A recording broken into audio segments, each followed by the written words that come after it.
datangnya kedua mempelai. Marilah bernyanyi senandung riang, diiringi oleh putra Kejora yang dari Madura.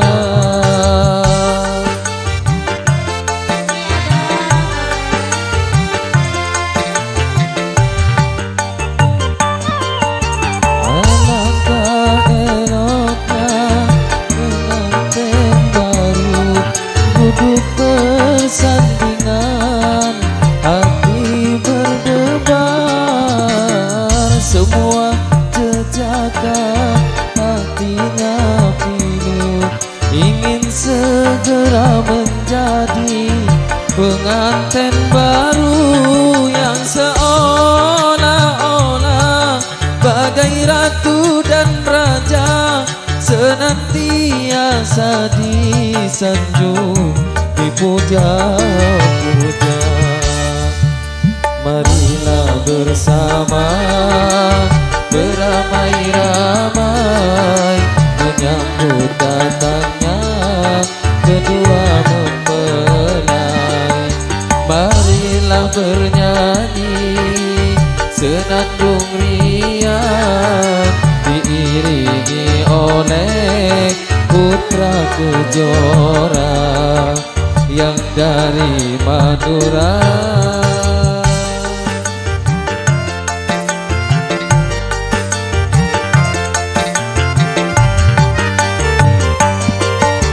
Alangkah senangnya pengantin baru duduk bersampingan, hati berdebar, semua jejaka hatinya pilu, ingin segera menjadi pengantin baru yang seolah-olah bagai ratu dan raja, senantiasa disanjung, dipuja-puja.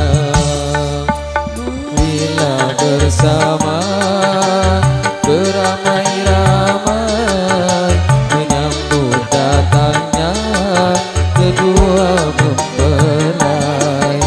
Marilah bernyanyi senandung riang, diiringi oleh putra Kejora yang dari Madura.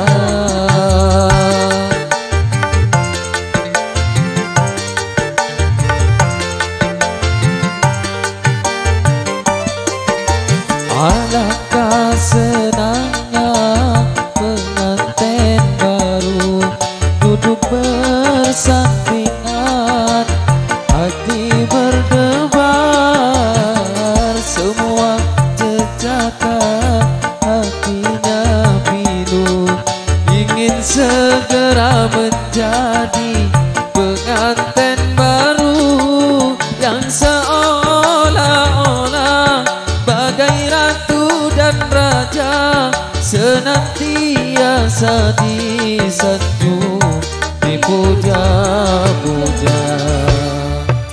Marilah bersama beramai-ramai menyambut datangnya kedua mempelai. Marilah bernyanyi senandung riang, diiringi oleh putra Kejora yang dari Madura.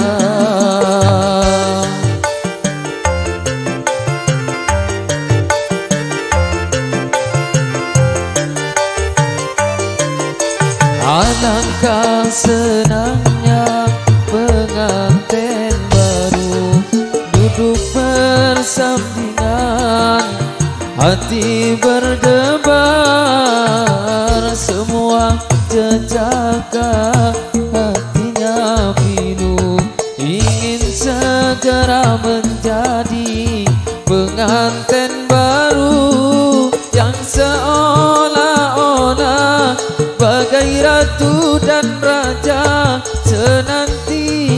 bisa disanjung, dipuja-puja. Marilah bersama beramai-ramai menyambut datangnya kedua mempelai. Marilah